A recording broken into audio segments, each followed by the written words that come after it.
guys? It's me, Shane. I'm here to give you a review of the Netflix movie, and it did show in some theaters.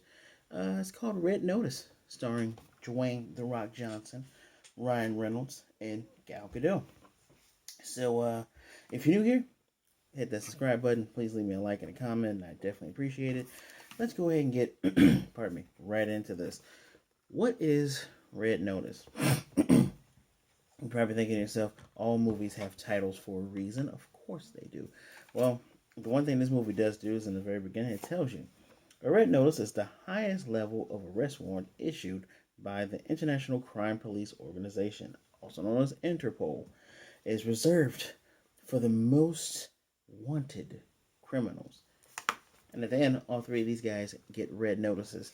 So, just gonna let you know, spoiler, all spoilers from here on out. There's no way I can talk about this movie. Well, I could talk about this movie without giving spoilers, but that's just not what I do here.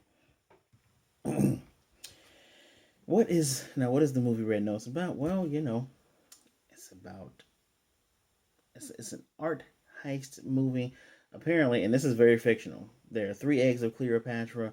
One egg, was in a museum. The second egg has been sold through the black market. And the third one is just mysteriously nowhere. Now, three eggs of Cleopatra, that is not a real thing. So I'm going to applaud this movie for making up its own plot. As far as I know, it's not based on anything real, not based on any works of fiction that are already written. So I give you kudos for that. In the end, Ryan Reynolds' character is trying to steal all three eggs. There's a guy who named his daughter Cleopatra who wants those eggs for her wedding, I think. Pardon me. I think it's her wedding. I forget because I watched half of this movie yesterday, had other stuff I had to do, and I just finished the other half. That's probably giving you a bit of a hint as to what I think about this movie. But it's it is a 2 hour movie. Well, actually, I'll give you the exact runtime. It's an hour and 55 minutes. It's a 2 hour movie. And it's not doing too well in the reviews. The Rotten Tomatoes score is 39%, Metacritic's 38, and it's a 6.5 out of 10 on IMDb, which when I look at 6 out of 10s, that's slightly above average. That's like pointing towards a 7. And so I'm going to do this by talking about the characters. The characters make this up. I will interrupt myself and tell you that the breaking out of jail scene in Russia, really good, pretty good. The fight scene that happens inside of the bad guys, what's it called, the bad guys showroom. It wasn't bad. It was decent. It had me thinking to myself, what is the point of them trying to kill? Why are you trying to kill each other? And it took me a minute to realize. It's like, okay, when the twist comes, that's when everything makes sense. And the final chasing in the abandoned mine shaft of this supposed Nazi art curator Rudolph such and such and such and such, who had the third egg. Those were entertaining. Ryan Reynolds' character, who is Nolan Booth. I had to look this up because I want to be real with you guys. This movie suffers from big name-itis. What does big name-itis mean? Well, I hope I'm not pooping or shitting or whatever you want to call it, throwing shade or hating on any of these actors that are your favorite. I'm just going to be straight up with you. Ryan Reynolds knows the type of character he plays, and he plays them well. He does have some good movies, not just Deadpool 1 and 2. Van Wilder, amazing movie. It's actually one of my favorite movies of his. He knows his role. He plays it well. He's funny. His comedy kept me engaged in this movie. And honestly, his character, I was rooting for his character because while his character is a big ass liar, he's actually the most honest in this movie. Um, the Rock plays The Rock. He's always The Rock. But let me not get ahead of myself and go character by character. So, Ryan Reynolds does a good job of not just being a great centerpiece. Like, I cheered for him throughout this movie. I wanted to see him succeed, and he's also a good mouthpiece. for us because when the twist when the twist happens, and I'm getting to the twist when I get down to the Rock. When the twist happens, he openly says, "What the fuck?" Which it's Netflix, you can say that, and it's exactly what I was thinking. Now he's a smart character. His character's background is that he became a notorious art thief because his father was a Swiss police officer, and he didn't speak to his son for I think his birthday, Christmas. He didn't talk to him for several months because he thought he stole a watch that helped lead them to this Nazi treasure trove. But at that point, he got sent off to boarding school XYZ. So this movie is basically shitty dads turn you into a shitty person, which it's a possibility. You are also the holder of your destiny. You can choose to not be as shitty as your father may or may not have been. But he's smart. He's focused. I like the fact that he is not playing an action hero. He's playing, I'm an art thief. When he gets ready to square up to fight Gal Gadot, he's like, I'm not gonna fight you. I'm running after him, I'm getting the egg. He's almost, I don't want to say Deadpool esque, but he's wonderful when it comes to the very very poignant, very very poignant um pop culture references. He doesn't go too far out of left field with what he says in here. They all make sense within the context of what's going on. And he's witty. He's smart enough to know what tools he needs. He has plans, backup plans. He knows how to stay reserved. But towards the end, he starts to trust this guy to the point he's like, I'm going to try to make sure he's not dead instead of just choosing this third egg over him. And one of the things I do like about him, it's not about the money. At least towards the end, it's not about the money. It's literally about knowing that I won and you lost. Favorite character, my favorite character. He makes Ryan Johnson. Wow, Ryan Reynolds makes this movie. The Rock. His character was supposed to be FBI agent John Hartley. Here's a spoiler for you.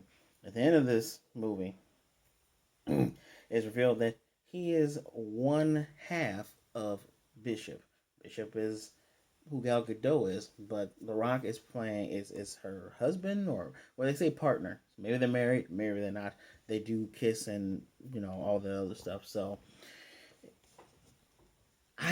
he made me hate this movie. For the first half that I watched yesterday, I hated this entire film because he was playing a cliche of who he plays in all his movies. I'm the cop. I'm gonna go and do this. I'm acting outside of my jurisdiction as an FBI agent. Oh no, I got framed. I just care about getting unframed. I'm not gonna go with the plan. He and the thing that kind of should have tipped me. Well, it wouldn't have tipped me off because this isn't like a 5-star movie. Slight spoiler for my score, but this isn't a 5-star movie. It is what it is. It's a Rock movie. He's acting like the Rock in the most cliche way possible.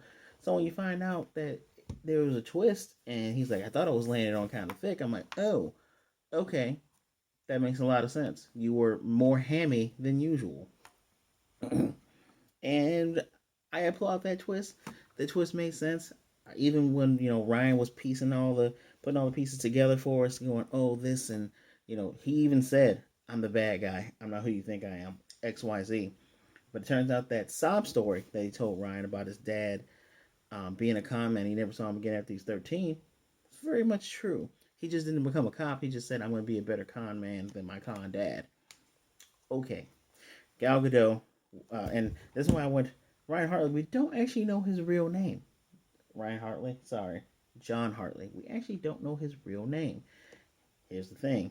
Bishop, Gal Gadot's character.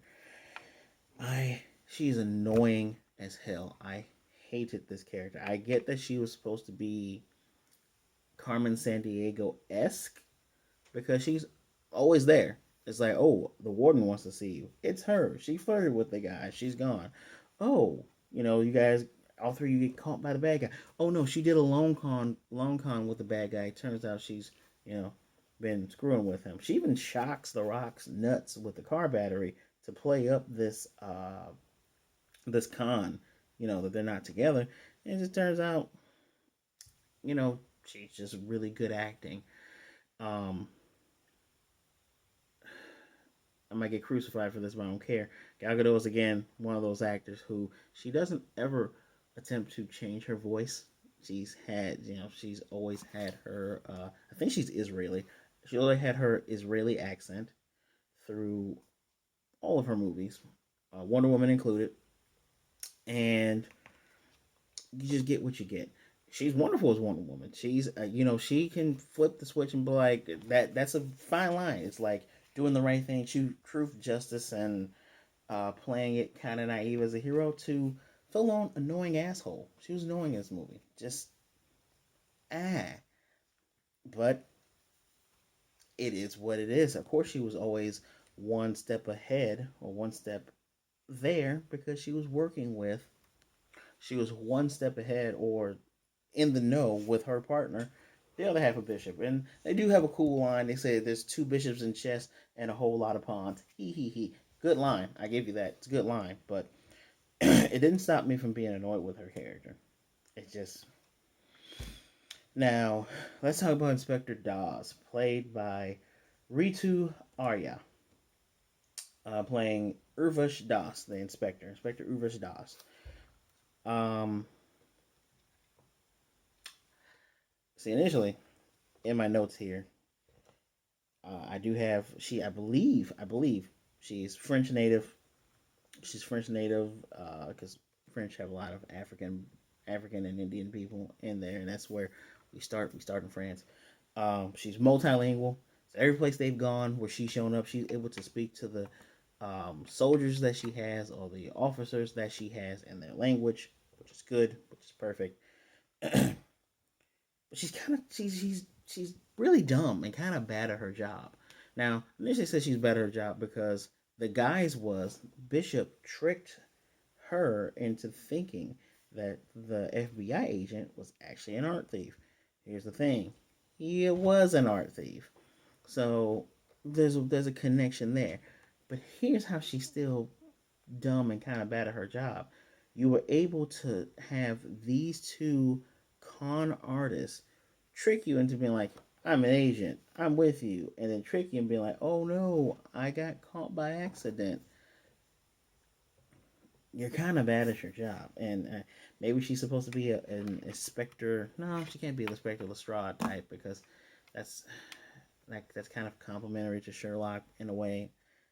In addition to Watson, so I don't know how to case her, but I give her credit. She is able to be a step ahead now. At the same time, at the last part, she followed Gal to get Gal's character to get to them. Maybe that was on purpose. Maybe it wasn't. You never know. But the thing that's startling for me is that this character never once thinks to herself, I should think like a criminal to catch these criminals and maybe try to use them to get to what I need. She doesn't think that. It's just clear cut. I'm the cop. She's less of a cliche than what Rock was trying to be, but she's just clean cut cop. If you would have worked with them from the beginning, you wouldn't. Without Ryan Reynolds' character Booth, without Booth's help, she wouldn't have drained that offshore bank account that was supposed to be fake that no one would have found out. But he helped her with draining it and was gonna help her catch them if they didn't decide to join up with him to do a three-man heist. Now it's obvious that Rock character doesn't like Ryan Reynolds' character. Finds him annoying. That's you're always gonna have a folly for someone. Um, the fact that he was able to case him down, like say, yeah, I know a thing about your dad. I don't think he's actually able to psychologically give him a case file. It's just I looked you up and I know about you because we're all in this art thievery world. I will give the movie this credit. The last song they play when she's giving all three of them the red notice is Notorious. That is a good way of ending a movie. But it's very obvious that this is set up to have sequels. This might be their version of the Ocean's movies. I mean, these three young-ish. They're youngish. If you wanted to, not only do you bring back Inspector Dawes, you can have Dawes bring in another Interpol officer that can be her partner to help her catch these guys, and then they bring on a fourth person. It's obvious where they're going with this. Um, Story wise, I give it this. Story wise, it makes sense. It's pretty plain. So is this movie a one? No, it is not. I can watch it and follow it and not throw up. Is it a five? Hell no. This movie is a three. It is completely average. I would not pay to see this in a theater. I would watch it to review to you guys and let you know not to pay to see it in the theater, to watch it on Netflix, but it's not. Yeah, I mean, if you're a huge fan of The Rock, you're gonna watch this anyway. If you like Ryan Reynolds and Gal Gadot, you're gonna watch this anyway. And pretty much has been confirmed about an hour ago. A lot of people have already watched this. They're gonna get, it's a $200 million movie. It's gonna get a sequel. And if they bring in more people, they're gonna get another sequel. There was a Vin Diesel joke in here, and I wonder if The Rock asked Ryan Reynolds to say that joke. Hmm. But yeah, that's how I feel about the movie. How do you feel about the movie? Are you guys okay with watching actors who have like one note, as long as they do the one note well? You know, I think of like Mark Wahlberg. He like that. And funny enough, what's it called? No Pain, No Gain. It's one of The Rock's best movies. In addition to his first movie, The Rundown. Those were two of his best movies. Marky Mark plays the same guy every time, to the point where he does a great job of playing Max Payne. That's one of my favorite movies of his. I see nothing wrong with knowing your strengths and playing them up. I sincerely hope that not Shazam, that Black Adam is amazing, because he needs to not be The Rock. He needs to be the evil wizard, anti-hero, villain Black Adam. So I'm looking forward to that. But yeah, 3 out of 5. Let me know what you think in the comment section below. If you made it this far, say red in the comments. Please give me that like if you haven't already. Hit the subscribe button if you aren't subscribed. Hit the notification bell if you aren't subscribed to be notified of more movies like this. I'm trying to do like either a Netflix weekend thing where I just give you the movie, a good movie that's out, or maybe a Netflix Friday kind of thing. Yeah. Let me know if you're down for something like that. I'm gonna do it anyway. Share the video so others can see what a great time we're having. I appreciate you all taking out some of your time to spend time with me. Please be good, be blessed, wash your hands, wear a mask, be safe out there, be good to yourself, be good to others. Either way, just don't be a jerk, and I will definitely see you all next time.